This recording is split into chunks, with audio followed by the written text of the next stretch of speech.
lembaga sosial, lembaga kemanusiaan umumnya nyentuh ke emosional. Iya. Maka tulislah dari hati akan masuk ke hati. Iya. Itu yang paling penting. Maka saya akan bilang pada semua yang interview nih, misal saya cari tim baru, diperkenalan untuk merekrut, ada satu kalimat yang selalu saya ulang-ulang kepada mereka. Apa tuh? Tidak ada waktu tidur mulai saat ini. Oh. Yang ada ketiduran memikirkan umat. Yang mungkin ya Allah membuka langitnya, Allah menjawab doa-doanya. 1 bulan setelah itu, saya ingat di awal-awal Februari, qadarullah tercapai 1 hari 1 miliar. 1 hari 1 miliar. Assalamualaikum warahmatullahi wabarakatuh. Selamat datang kembali di Wakaf Ilmu Podcast. Karena setiap orang pasti punya ilmu. Ya, bersama saya sudah ada seorang sosial digital expert, Bang Wahyu Ramadan. Assalamualaikum, Bang. Waalaikumsalam. Waalaikumsalam. Di podcast kali ini kita akan membahas terkait dengan bagaimana digital marketing di dunia sosial, khususnya filantropi. Bang Wahyu, sibuk apa Bang sekarang, Bang? Sibuk, udah banyak lah ya. Yang pasti saat ini masih tetap fokus di lembaga sosial, Lembaga Amal Zakat Nasional. Saat ini ya di YBMB Brilian. Oh ya, yayasannya yang dalam naungannya Bank BRI untuk saat ini gitu ya. Tapi juga jadi konsultan digital pada beberapa lembaga juga. I see. Bang, dunia digital marketing memang luas ya. Kita bisa bahas dari berbagai macam sisi. Tapi kenapa Bang Wahyu akhirnya memilih di dunia sosial? Wah, ini banyak hal nih. Kalau kisah tuh panjang sekali sebenarnya ya. Sebenarnya pada tahun 2008, saya sebut tahun ya, jadi ketahuan ya. Saya 2 tahun di IPB sebagai mahasiswa ilmu komputer. Ilmu komputer. Nah, teman di tengah jalan, saya merasa kayaknya perlu ada pintu lain yang saya masuki gitu ya. Ngelihat pengalaman bahwa di rumah orang tua itu jadi Pak RW pada saat itu dan berkontribusi sosial sama masyarakat kan ya. Saya ngerasa di situ kayak ini menarik kayaknya kalau saya ngedalemin gitu. Kemudian saya masuk ke UI, ilmu kesejahteraan sosial. Dah disitulah pintu titik di mana saya ngerasa bahwa diri saya kayaknya emang masuk menjadi bagian agen perubahan untuk masyarakat. Disitulah gitu ya. 4 tahun belajar di ilmu kesejahteraan sosial, kemudian masuk ke lembaga-lembaga juga kan sebagai ya dunia magang pada saat itu ya. Kalau saya sebutkan, saya sempat di KNRP mungkin, Komite Nasional Rakyat Palestina, kemudian di PKPU juga pernah, di SOS Student Village juga pernah ya, di masa-masa kuliah itu pada saat itu. Oh, luar biasa. Nah, berarti pas masuk kesejahteraan sosial ya, kasus itu kemudian jiwa-jiwa sosialnya tuh kayak mulai terasa akhirnya masuk ke itu. Secara karir Bang Wahyu, ketika masuk ke dunia sosial itu gimana prosesnya akhirnya mendalaminya kok akhirnya dunia digital? Waduh, ini kalau dibilang kecelakaan, tapi gak kecelakaan juga ya, bagian dari takdir Allah lah pastinya. Saya ingat ketika saya memutuskan, oke, saya pengen masuk ke dunia filantropi. Di situ saya ingat banget, saya nyebutkan di sini nama-nama merek nggak apa-apa lah gitu ya. Saya buka pada saat itu ada ACT, ada Rumah Zakat, ada Dompet Duafa, ada PKPU. Di situ saya cek mana sih yang ada lowongan gitu. Karena hati itu udah kayak pengen masuk ke lembaga filantropi aja gitu. Karena lulus kan, baru lulus masih hangat-hangatnya. Ya udah gitu. Di situ ACT membuka ada namanya admin HRD. Iya, tim administrasi kan gitu ya. Saya coba masukin CV, hari Senin saya masukin, Selasa ditelepon gitu. Mas Wahyu, gitu kata HRD-nya, kami ada peluang nih content writer di ACT gitu ya pada saat itu. Berkenankah untuk interview untuk berpindah divisi? Gitu. Saya mengiyakan gitu karena memang dunia digital sudah jadi bagian dari hidup ya gitu. Maksudnya emang kenapa masuk ke IT kan tahun-tahun sebelumnya gitu ya. Karena memang ada niatan ingin ke digital kayak gitu.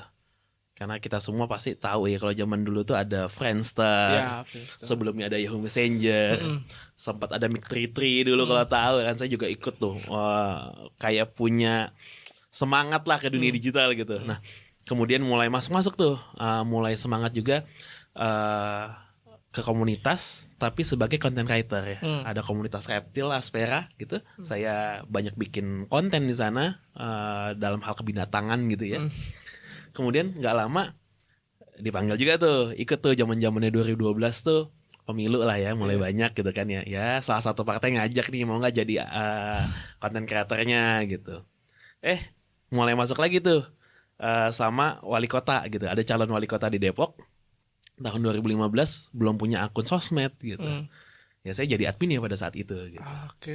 Ya udah, itu menjadi bentuk pengalaman yang akhirnya tumbuh hingga akhirnya masuk ke lembaga filantropi, fokusnya ke digital. Luar biasa. Bang, ini yang menarik ya, Bang Wahyu itu bisa menghasilkan miliaran loh kan ya per hari Bang ya. Luar biasa dari donasi digital. Bang, apa sih yang sebenarnya menjadi tantangan lembaga filantropi di dunia digital ini?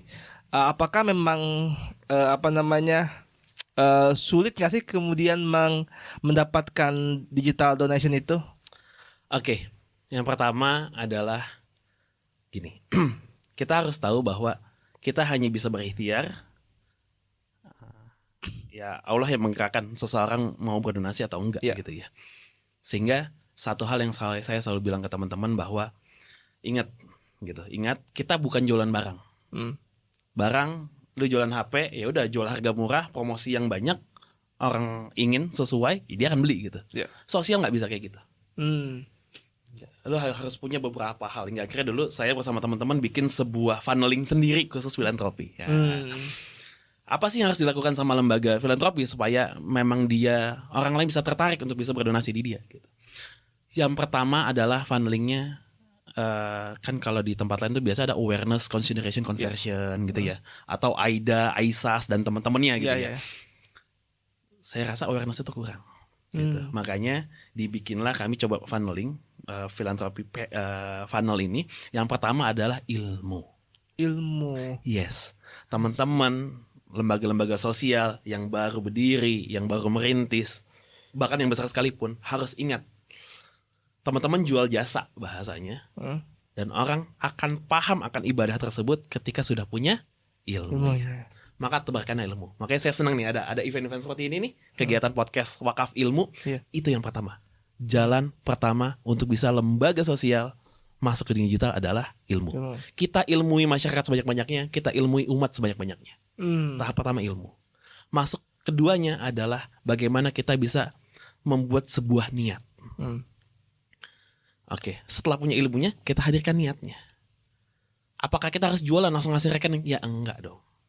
Gitu. Kita ajak teman-teman bisa berkontribusi lewat apapun, asalkan dia punya niat. Belum ngelakuin, punya niat dulu. Berilah intervensi terhadap niat itu. Gitu. Kenapa? Niat itu contohnya apa? Kasih ilmu tentang sedekah subuh misalnya.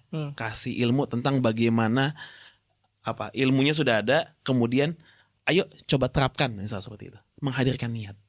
Setelah niat hadir, baru masuk ke mindset. Masuk ke logiknya.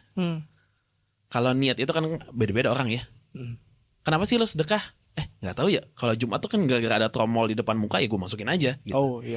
Itu bisa bagian dari niat. Ada juga orang yang niat, nanti pas udah gajian 2,5% buat zakat itu udah niat gitu. Itu bagian dari niat. Nah, masuk ke mindset. Mindset artinya apa? Hablum minallah, hablum minanas. Oke, seseorang ketika kita kasih ilmu, dia tahu, oke, kalau saya mengeluarkan wakaf berarti itu untuk diri dia dan juga untuk orang lain. Dia terhadap Allah Subhanahu wa taala sebagai bagian dari pahala dan lain sebagainya, menjalani perintahnya, ataupun untuk masyarakat kan, untuk mensejahterakan masyarakat yang lainnya. Ilmu, niat, mindset, kemudian jadikan itu habit. Oke, kalau jadikan habit berarti dia sudah pernah transaksi. Berarti kita harus hadirkan call to action. Rekening, link crowdfunding dan lain sebagainya. Jangan lupa setelah itu ada impact. Kasih tahu, evaluasi, udah dijadikan apa itu barang-barang. Ini funneling filantropi ya, kalau saya bilang. Ilmu, niat, kemudian mindset, jadikan habit, impact. Nah, ini tahap awal lembaga filantropi mau mulai dari mana?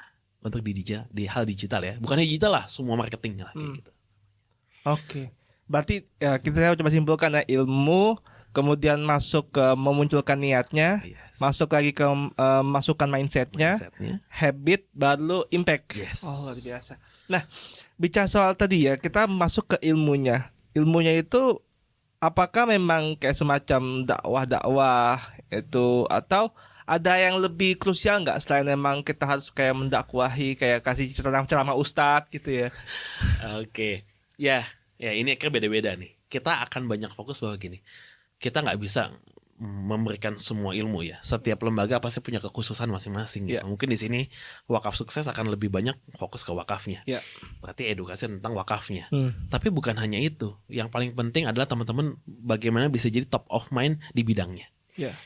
Itu yang paling penting.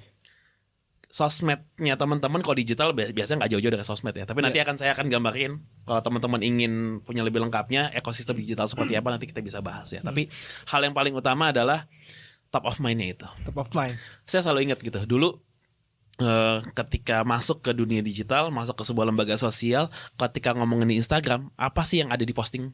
Kata-kata quotes, ya, hadis-hadis sama potongan ceramah ustaz. gampang itu bang biasanya bang. Aduh, ada nggak interaksinya? Kagak ada. Followersnya enggak. Tapi saya ingat pada saat itu, bagaimana supaya sosmed ini luas. Gini, apa sih yang diisi di sosmed? Itu bukan lagi ngomongin tentang lo lembaga itu ngapain gitu.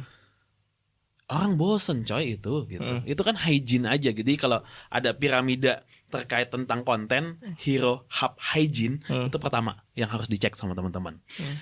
Oke, hygiene itu adalah kegiatan-kegiatan operasional harian yang dilakukan oleh lembaga. Contohnya, ada kebencanaan teman-teman bagi-bagi beras, bagi-bagi makanan, itu diposting, itu namanya hygiene.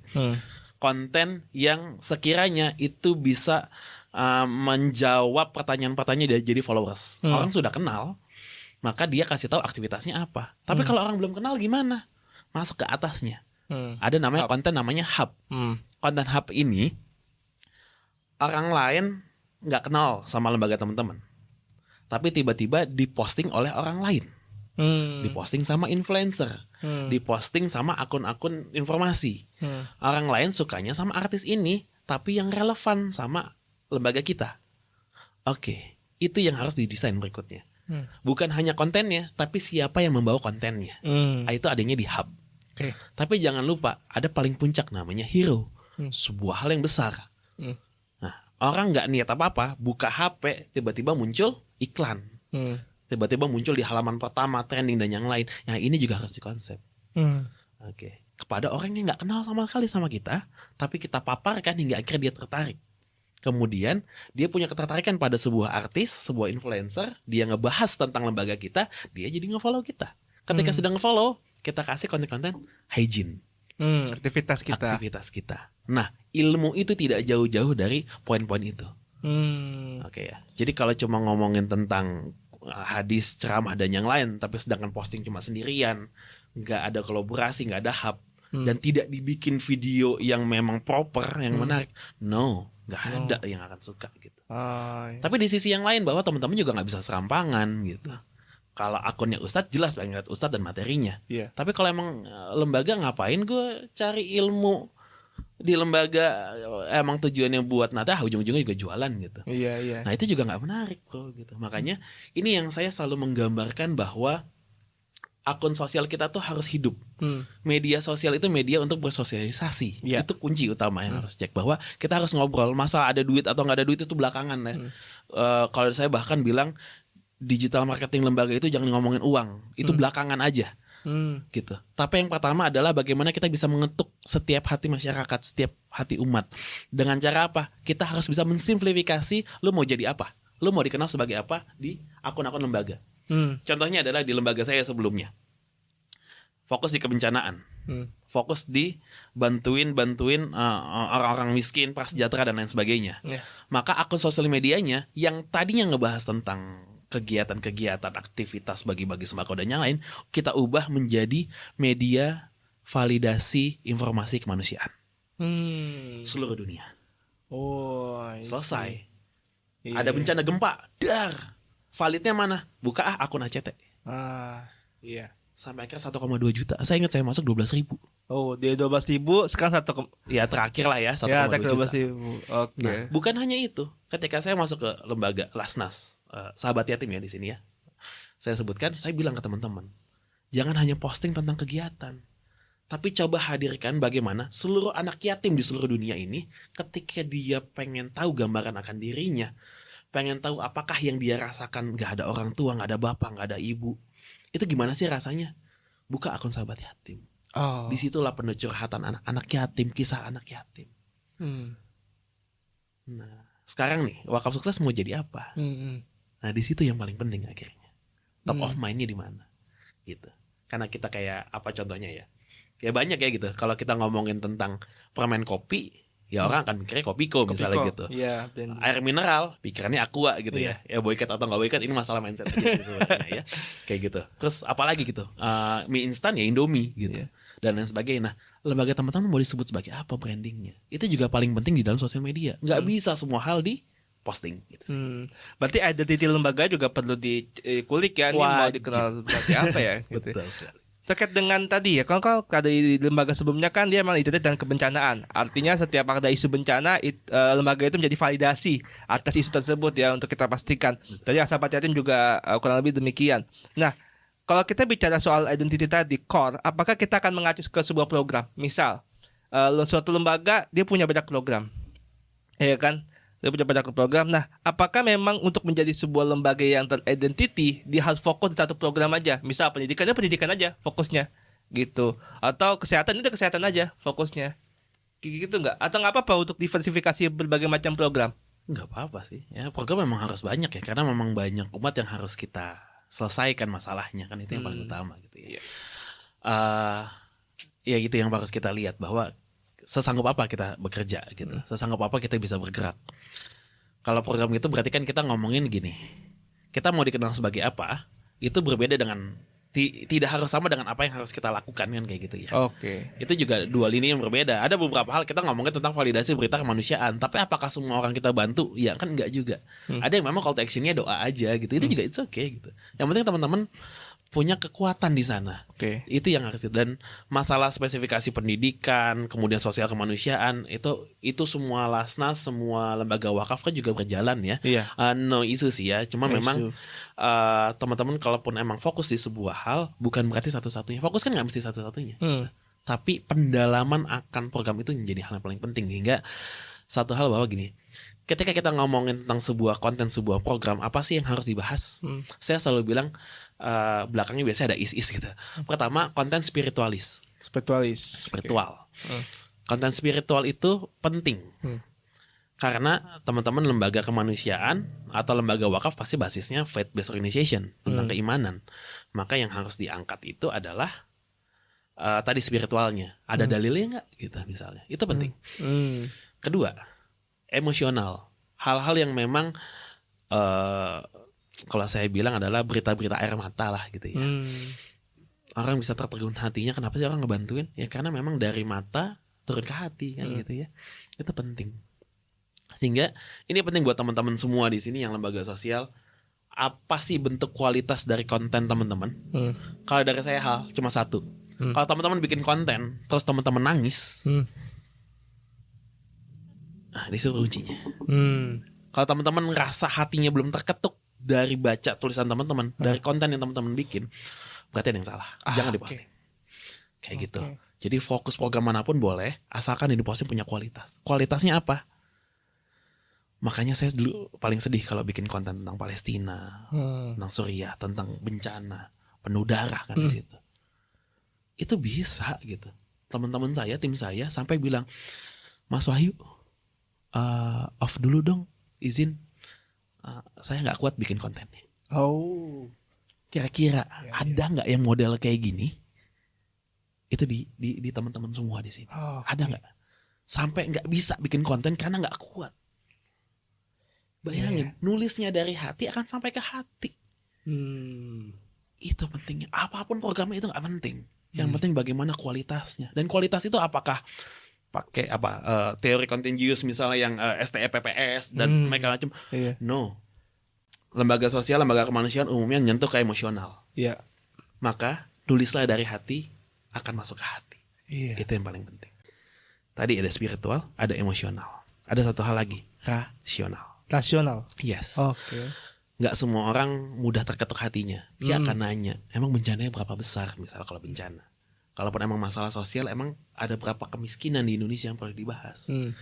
Orang-orang ini umumnya membutuhkan angka-angka, data-data, infografis, kemudian testimonial dari orang lain yang bentuknya adalah angka-angka. Itu juga penting. Jadi konten programnya boleh banyak, tapi harus ada spiritual, kemudian emosional, sama satu lagi adalah rasional. Let's say kalau teman-teman satu lagi mau tahapannya adalah yang langsung call to action, yang jualan, yang promosi gitu ya, yang persuasi, it's okay, itu penting. Nah, ya ini paling nanti pentingnya.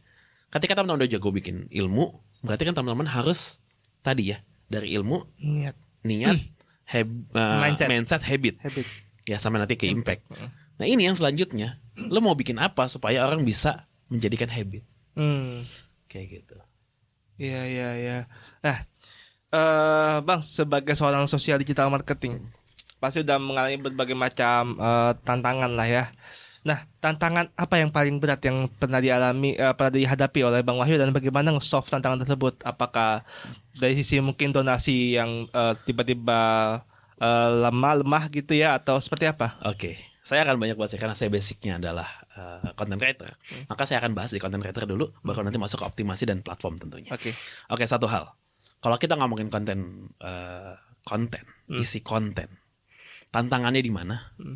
Tantangannya adalah waktu tidur. Yes. Maka saya akan bilang pada semua yang interview nih, misalnya saya cari tim baru, dia berkenan untuk merekrut, ada satu kalimat yang selalu saya ulang-ulang kepada mereka. Apa tuh? Tidak ada waktu tidur mulai saat ini. Yang ada ketiduran memikirkan umat. Oke. Jauhkan perut kalian dari alas-alas tidur itu. Oke. Kenapa? Kita nggak pernah tahu kapan bencana datang. Dan apakah teman-teman rela teman-teman tertidur, sedangkan penerimaan manfaat teman-teman harus tidur dalam keadaan kelaparan. Itu tahapan pertama yang saya bilang. Tantangannya apa? Itu pertama untuk konten. Saya akan bilang hal tersebut. Itu yang pertama. Kemudian ketika kita ngomongin tentang masuk ke lini selain konten ya, konten itu nunjuknya ke hati. Tapi kalau udah ngomongin tentang optimasi dan platform, ngomongin tentang capaian dong. Uang, duit. Penghimpunannya nih belum segini ya, dan aneka macam. Ini penting kok. Ini buat teman-teman di sini yang memang fokus ke penghimpunan contohnya.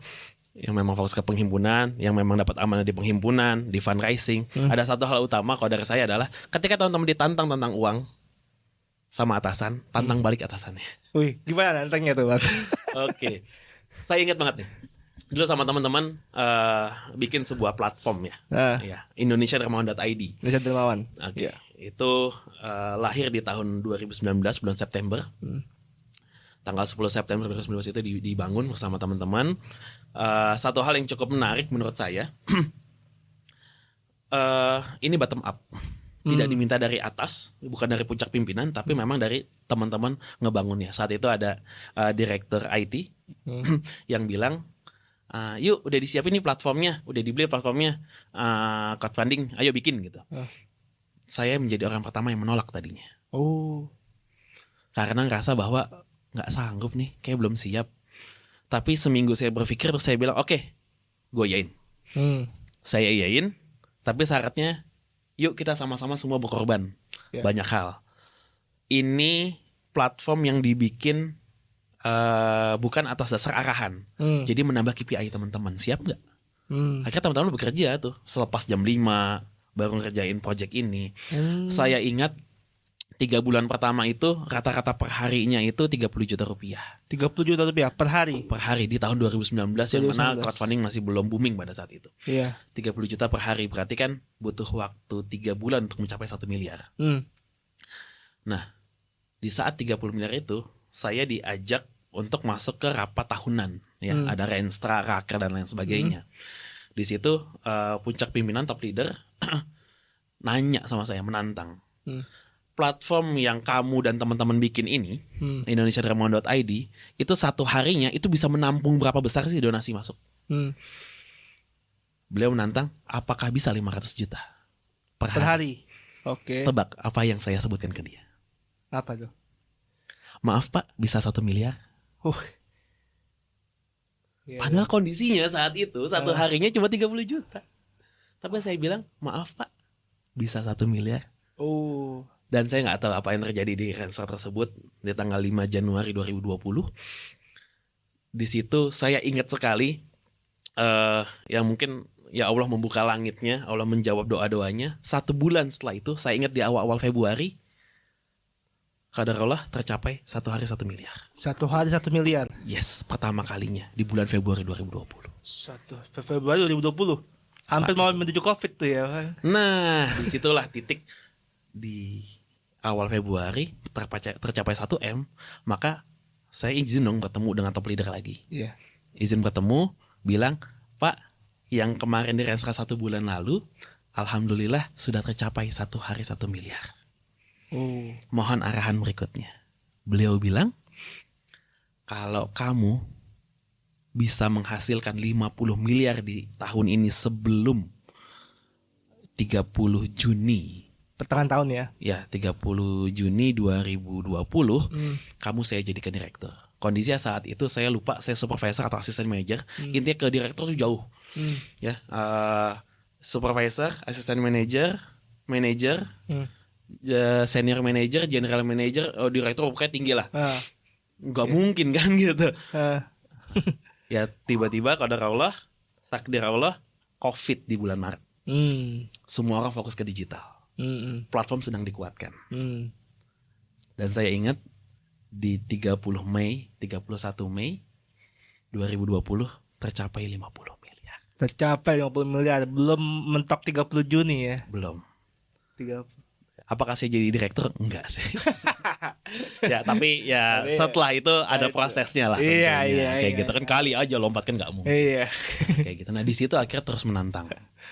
Oke, tahun pertama saya ingat terhimpun 88 miliar pada saat itu. 88 miliar. Tahun pertama dari 0 ya sampai dengan 1 tahun. Itu 88 miliar. Saya ingat masuk ke tahun kedua di tahun 2021. Bulan Mei, pada saat puasa, pada saat itikaf, ada serangan ke Palestina, ke Al-Aqsa pada saat itu. Kalau teman-teman ingat tahun 2021, udah cukup lama sih memang. Tapi saya ingat betul saat itu capaian Ramadan itu minusnya cukup jauh. Minus 30% dibandingkan tahun sebelumnya. 30%. Ya, tapi hanya dalam waktu 3 hari berkali-kali lipat peningkatannya. Ada 1 hari di itikaf malam ke-27 atau ke-29 ya, saya lupa. 27 atau 29. Itu 1 hari ada 70.000 invoice publish dan terhimpun 9 miliar dalam waktu 1 hari. 9 miliar 1 hari menggunakan online Indonesia Dermawan. menggunakan online. Ya, sehingga tahun kedua itu terhimpun sebesar 1 bulan itu terhimpun 48 miliar dan di 1 tahun itu terhimpun 125 miliar. Ya, hingga akhirnya 2,5 tahun berjalan, hampir 3 tahun terhimpun 250 miliar. 250 miliar Dalam 2 tahun. Dalam 2 tahun. Wow. Luar biasa. Oke, Bang, kita sudah hampir masuk ke puncak podcast ini ya. Terakhir, Bang, apa saran dari Bang Wahyu untuk orang-orang yang kemudian ingin masuk ke dunia digital marketing tapi akhirnya mau fokus ke sosial? Itu seperti apa? Yang pertama tadi harus ingat tentang hati ya. Itu udah paling penting. Oke, saya selalu bilang teman-teman semua yang mau masuk ke lembaga sosial, yang mau masuk ke lembaga filantropi, sebelum bekerja, ini juga pengingat buat saya sendiri. Saya juga nggak selamanya konsisten, istiqomah. Yang paling pertama adalah lurusin niat. Bikin tameng diri, bikin pelindung diri, bikin senjata untuk diri sendiri untuk masuk ke dunia sosial, khususnya masuk ke faith-based organization. Itu adalah kuatin iman teman-teman. Saya selalu bilang teman-teman adalah gini. Yang pertama, ayo malam-malam sebelum kita beraktivitas setiap harinya, ingat lagi, sholat malam udah belum? Sujud di tengah malam, di sepertiga malam sudah belum? Itu yang pertama. Yang kedua, masuk ke sholat subuh, azan subuh, ayo sholat fajar, bikin tameng diri berikutnya.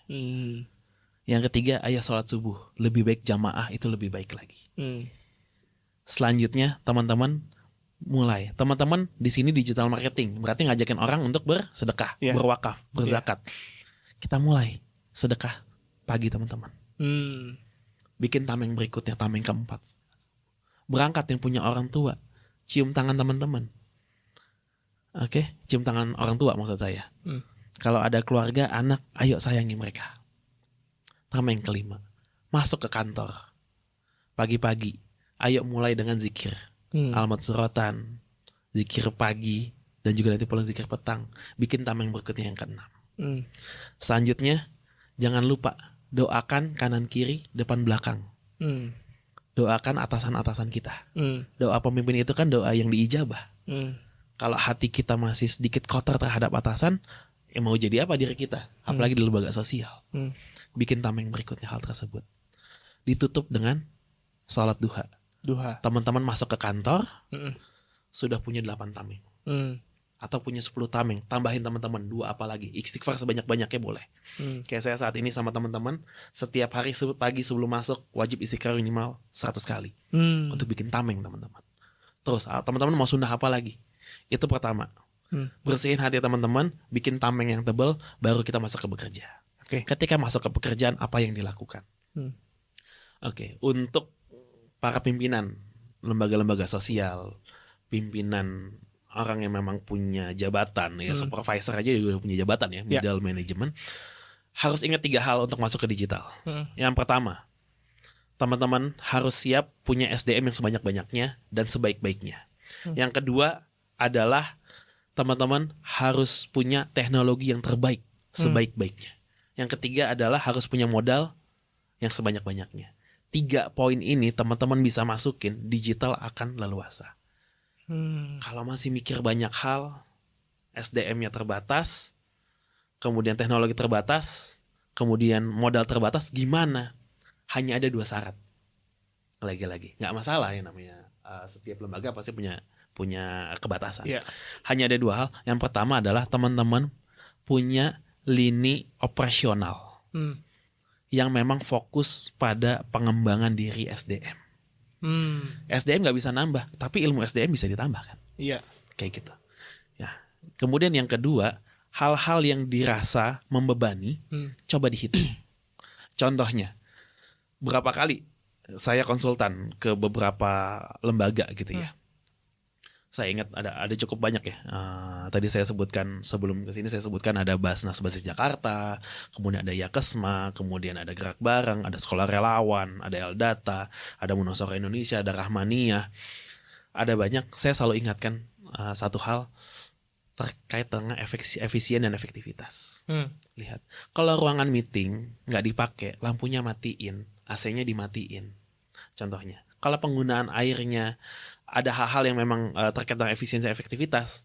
Kendaraan misalnya, kalaupun memang nggak digunakan, berarti ya bisa tidak digunakan. Diwakafkan ke lembaga lain untuk bisa dioperasionalkan ketika memang tidak bisa menjalaninya misalnya. Hal-hal lain lagi apa misalnya tadi AC, colokan listrik dan yang lainnya. Kita juga bilang banyak hak-hak yang harus sesuai dengan hak pekerjaan teman-teman semua. Ketika memang pekerjaan bisa selesai jam 5, ya jangan dilemburin sampai jam 8 malam di kantor. Itu akan membebani lini operasional. Kurangin hal yang bisa dikurangin, kemudian perkuat pada hal yang bisa diperkuat. 2 hal itu teman-teman berjalan, itu bisa menjadi hal yang maksimal untuk masuk ke digital. Karena digital itu costly, sangat mahal, dan butuh SDM yang baik dan teknologi yang banyak. Bukan hanya itu juga. Teman-teman juga harus tahu, kalau selaku pimpinan harus ngelakuin apa supaya digitalnya baik. Saya akan selalu bilang 3 hal lagi.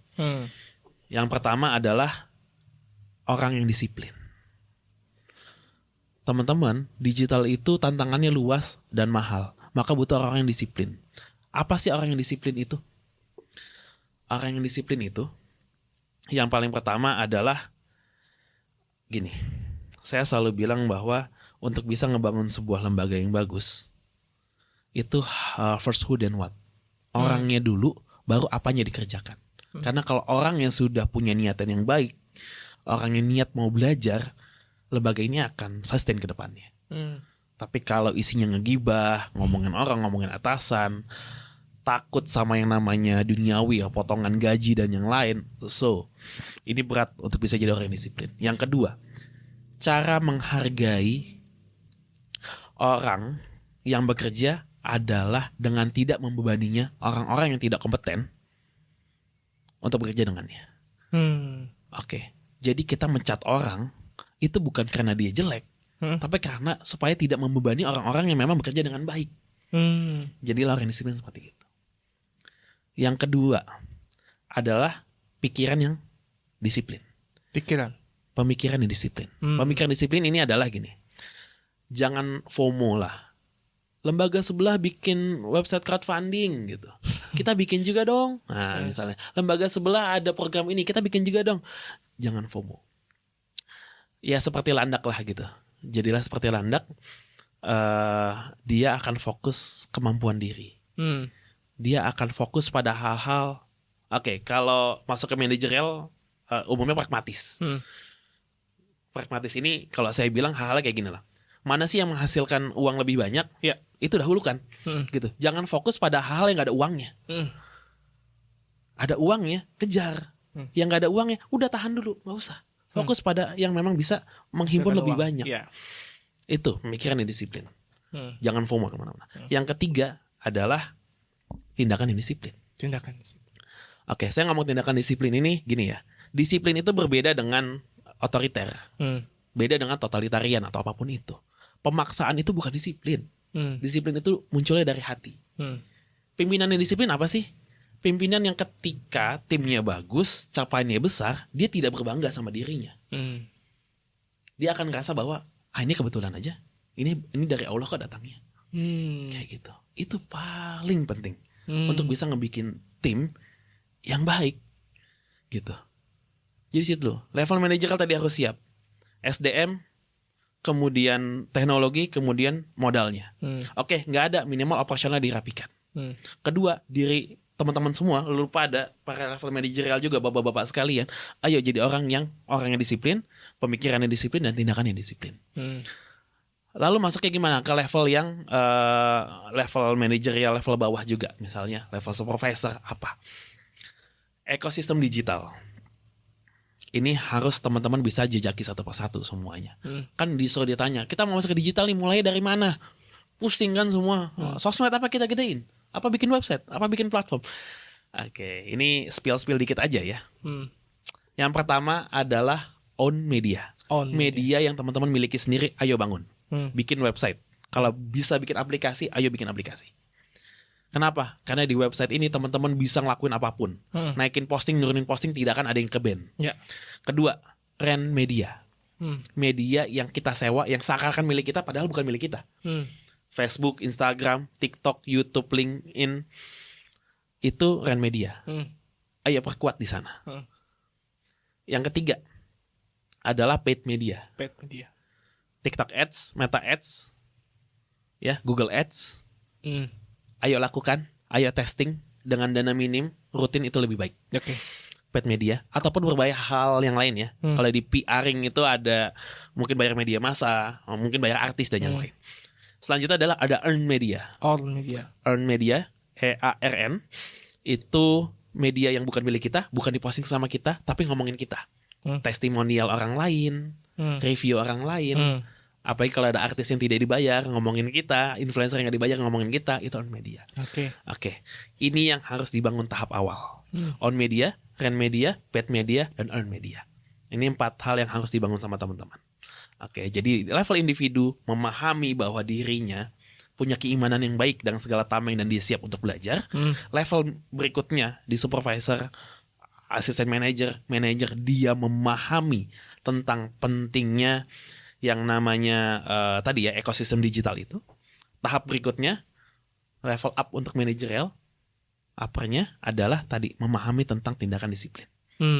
Itu sih mungkin. Oke Bang Wahyu, makasih banyak Bang atas juga insight-nya teman-teman semua. Itu tadi percakapan kita terkait dengan bagaimana dunia digital marketing khususnya di dunia sosial yang kita bisa lihat insight-nya, dan ada banyak banget insight yang bisa teman-teman dapatkan. Semoga apa yang kemudian disampaikan Bang Wahyu bisa bermanfaat buat teman-teman semuanya. Lagi-lagi buat teman-teman semua jangan lupa untuk subscribe channel ini, karena insya Allah ke depan kita juga akan memperbanyak konten-konten bermanfaat buat teman-teman semua, tentunya untuk mengedukasi dan memberikan kebermanfaatan bagi umat yang lebih banyak lagi. Makasih lagi Bang Wahyu untuk kesempatannya. Makasih banyak atas insight-nya. Teman-teman makasih banyak semuanya. Wassalamualaikum warahmatullahi wabarakatuh. Bye bye.